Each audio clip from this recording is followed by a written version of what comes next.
guest today is Scott Ritter, and today we're going to talk about the bombing that happened in Poland. So what's your take on that? Well, my take is that I mean, this is actually far more complicated than the narrative suggests. First of all, we know that it's a Polish S-300 surface-to-air missile that impacted. I mean, a Ukrainian S-300 surface-to-air missile that impacted in Poland.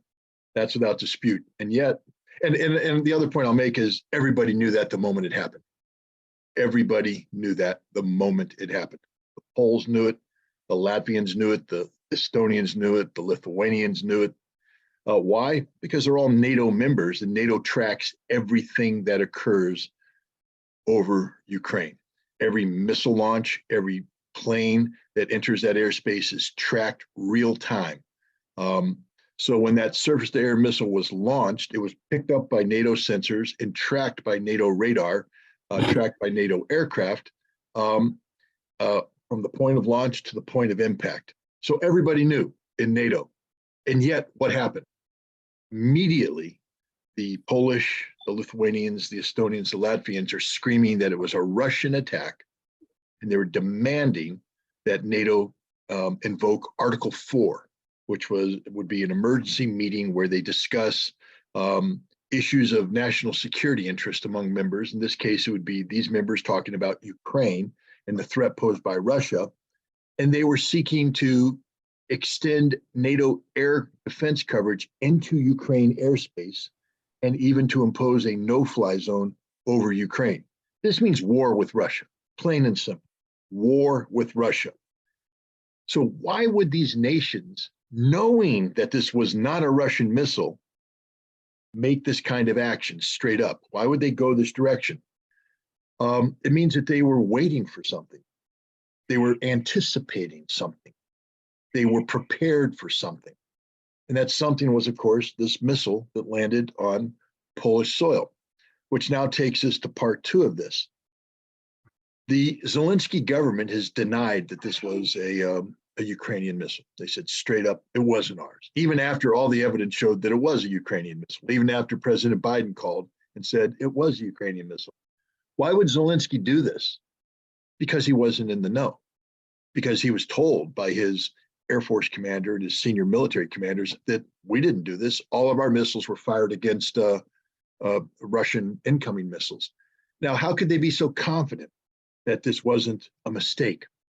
Because even, let's say, hypothetically speaking, that a S-300 missile malfunctioned, and they have. They malfunction. First of all, we need to understand the environment that this took place in. It took place at a time when Russians were firing lots of cruise missiles and ballistic missiles into Ukraine, and Ukrainian air defense was responding. The missiles are primarily coming from an east to west direction. Ukraine air defense is layered to protect against that, which means that its radars and its missiles are oriented from a west to east direction. The radars are picking up the Russian missiles, and then tracking radars track the missile, guiding their surface-to-air missiles to it from a west to east trajectory. How did a Ukrainian missile end up going from an east to west trajectory and striking Poland? If it was a malfunction, it wouldn't have been able to sustain that ballistic arc. It was fired, supposed to track on radar. If it broke track, it would circle around, impact the ground, go up, down, but this went on a perfect ballistic trajectory for Poland. That can only happen if one of these radars had been oriented towards Poland, painting a point in the sky, allowing the missile to track on it till fuel termination. It burned up all its fuel, and then it goes on a ballistic trajectory into Poland. That's the only way this could happen, which means that somebody on the ground aimed a radar towards Poland, fired this missile so they would impact on the ground. And Poland, Latvia, Estonia, and Lithuania were waiting for this to happen. This was a provocation on the part of somebody in Ukraine who was seeking to get NATO intervention because, frankly speaking, Ukraine is losing the war. Zelensky was unaware of this. So this means that Zelensky is not in control of Ukraine. This is an extraordinarily dangerous situation. And the media is just not picking up on it. These missiles just don't go off track like this. They don't go 180 degrees out in a perfect ballistic trajectory unless they're guided by a radar, which means the radar is oriented in the exact opposite direction it needs to be when responding to a Russian attack. Mm. So when you were listening to the reports on TV or on the radio or what you were reading, what was your reaction? Well, I mean, to be honest, my first reaction was, oops, a Russian missile, went wild.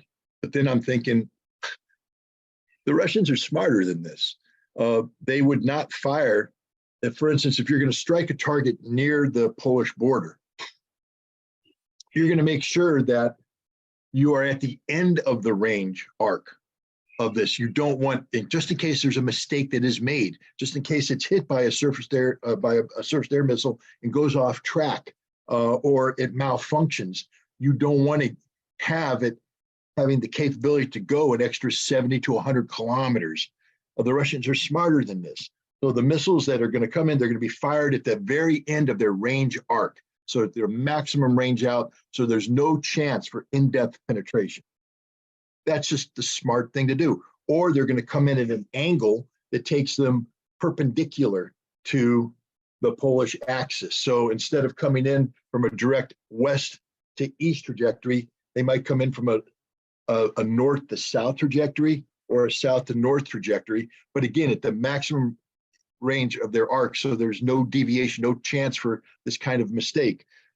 Russian military planners are fully aware of the dangers that would be accrued by being seen as striking Poland. Remember, Poland is the launching ground for all this logistics assistance that's coming into Ukraine. And so NATO and the Poles are very sensitive to the potential of a Russian strike against warehouses containing these weapons before they're brought into Ukraine.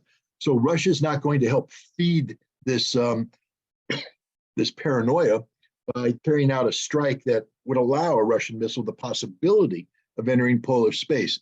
So I said, well, then, man, this is difficult. I can't square this one. Why would a Russian missile be in Poland? But then I looked at the debris, and instantly I said, that's a surface-to-air missile. And then when photographs came out and you could look at the numbers, you could track them to previous incidents that occurred in Azerbaijan, where S-300 missiles have gone astray.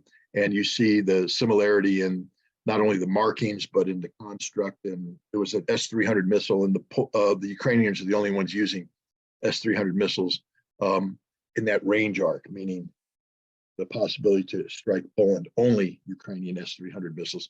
And it became clear to me that it was an S-300 missile, that this was a mistake. And I fully expected the story to be reported that way, to everybody just to calm down. But they didn't. NATO went crazy. Ukraine denies.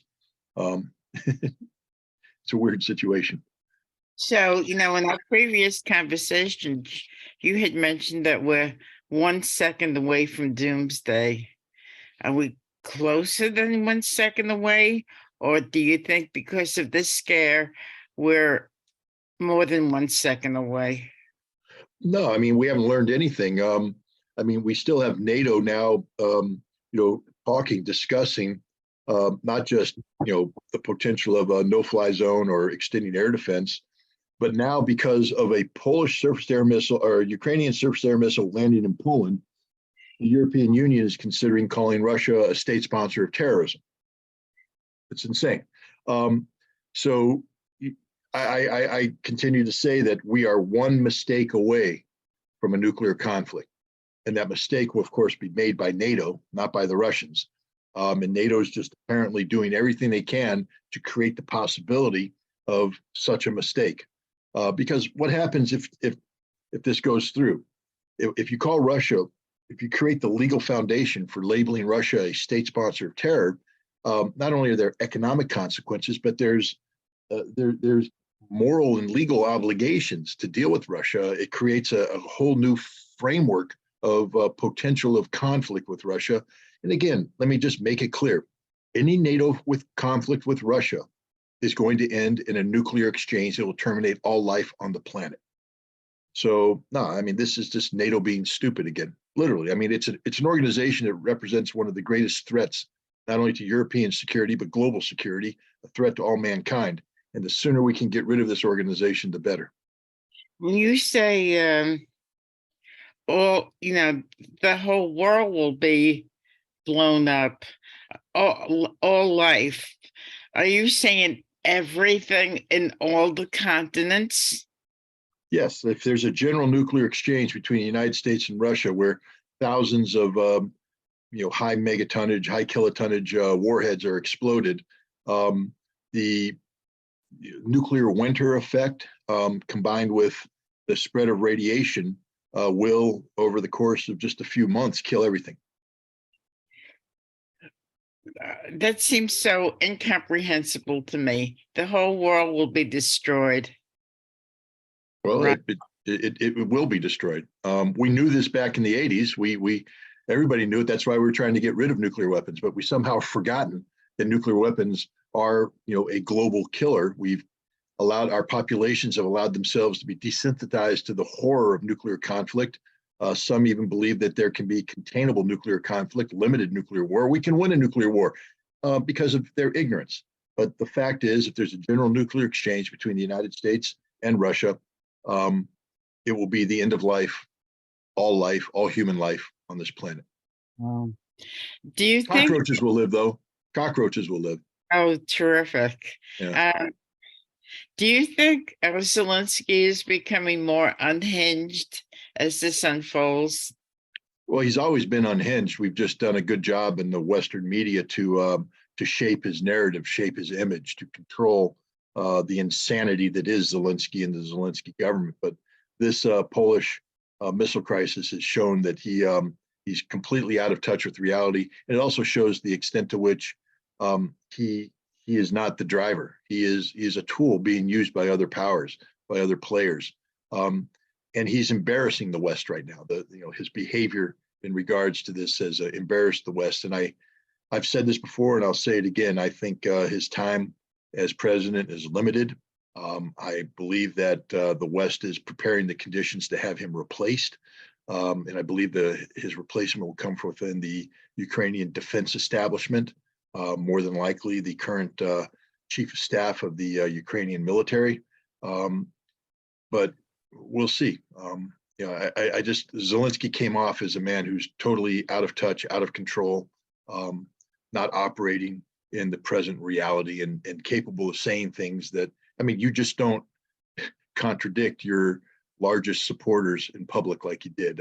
Joe Biden is the only reason why Zelensky's around today. Than the tens of billions of dollars of U.S. taxpayer money that he's provided to the Ukrainian government, and Zelensky is in public contradicting Joe Biden. It's a big mistake. This is the president of the United States. Whether or not, as an American, you agree with him is irrelevant. He's the president of the United States, and he's the one telling Zelensky, he's the only one keeping Zelensky alive, and Zelensky's contradicting him in public. Not a good game plan. I think Zelensky's on his way out. So was the United States instrumental in putting Zelensky where he is? Well, I don't know about putting Zelensky where he is. Zelensky was put where he is because of Ukrainian oligarchs, but those Ukrainian oligarchs, are in the business of facilitating, this expansive money laundering scheme. We still haven't come to grips about FTX, the Democratic Party, and the provision of tens of billions of dollars of U.S. taxpayer money. FTX being a crypto exchange that collapsed recently. We found out as soon as Ukraine received the tens of billions of dollars, they heavily invested in FTX, and then FTX turned around and provided significant underwriting for the Democratic Party. This is literally the definition of money laundering, the corruption of politics. And I think we're going to find more and more about the unsavory relationship between the Biden administration and the Ukrainian government, and these unaccountable financial largesse that's been flowing this way. The Republicans have indicated they're getting ready to investigate it once they take control of the House. And I believe these investigations will lead to criminal charges and definitely the impeachment of Joe Biden. Of course, the Democrats control the Senate, which means Biden will stay in power, but stand by. Biden is going to be impeached. The day, and the Republicans have pretty much said it just for political reasons. Donald Trump is not going to be the only impeached American president. Joe Biden's going to join that ranks. Now, Biden won't be compelled to leave office because the Senate will protect him, but we're getting ready to enter a very silly season, a very dangerous season. And I think some of the things the Republicans are going to be investigating will have merit to them, meaning, especially when we get into this money. You don't pour this kind of money into the most corrupt nation on the planet, a corrupt nation that has a long history of having that corruption used by senior Americans to launder money. I mean, we may not have heard the last of Hunter Biden. I think we're going to hear more about him as well. I just heard on the TV that if the Republicans do investigate Hunter Biden, nothing's going to come out of it. Do you have a different opinion? I mean, I'd have to understand what they're saying. Nothing's going to come out of it. No criminal charges. I don't know. I'm not a criminal prosecutor, but politically speaking, Biden's relationship with Burisma and his father's relationship with Hunter are something's going to come out of this. In this, where there's smoke, there's fire. Here, there's a forest fire of corruption. And, the Biden family is knee deep in it, neck deep in it, and it's continued. I think, this isn't just going to be about what happened when Biden was vice president, et cetera. This is going to be what happened while Biden was president, and his role in transferring tens of billions of U.S. taxpayer dollars to the single most corrupt nation in the world, and how that relates back to Democratic Party politics. I think a lot's going to come from this. So the next 2 years are going to be quite interesting. And along the lines of the old Chinese curse, may you live in interesting times. Yep, we're going to be cursed. So I'm not that well versed on what happened this week. So do you have any final thoughts about the whole situation? This war is an extraordinarily dangerous war, and it's winding down with the momentum pointing to a decisive Russian military victory. The key question here is how the United States and NATO choose to manage this victory. Will it be a soft landing or will it be a hard landing? A soft landing would be where we recognize the inevitability of Ukrainian defeat and we work to mitigate the consequences of that for Europe and the United States. A hard landing is where we go down to paraphrase the Dylan Thomas poem. Instead of going gently into that good night, we're going to rage against the dying of the light, fight the Russians all the way. And that could lead to the potential of a conflict, which we've already discussed, could end in a nuclear exchange that terminates all human life on the planet. Wow. So how's your blog going? Well, I mean, I write and people appear to like it. I don't know how to measure metrics of this nature, so we'll see. The book. I've got a big event this week in Boston. I'm speaking in Boston, so anybody who's in the Boston area, feel free to arrive. I think it starts at 6 o'clock. Massachusetts Peace Action is putting it on. You can go on their website and find it, and we're just going to keep plugging away. So what's the name of your website? It's ScottRitterExtra.com. And on that website, we post for instance, this interview will be posted on it. All my writing gets posted on it. And then there's some unique content. And again, it's not behind a paywall. You can access it free of charge, but if people decide they'd like to contribute and donate, we would appreciate that as well. And tell us a little bit about the thesis of your book. Well, the book, Disarmament in the Time of Perestroika, is a history of I mean, here we are talking about the potential nuclear conflict. And it's a history of one of the more important moments in US-Soviet history, where we actually signed a treaty and implemented a treaty to get rid of an entire class of nuclear weapons, intermediate range weapons. And this is a personal history that I played a role in the implementation of this treaty in the first 3 years. So this is the story of that, how we overcame a lot of obstacles to accomplish this task. But also in the context of today, it's a template of hope. People say, how do we get out of this mess? I remind people, and if you read the book, you'll see that things were worse in the 1980s.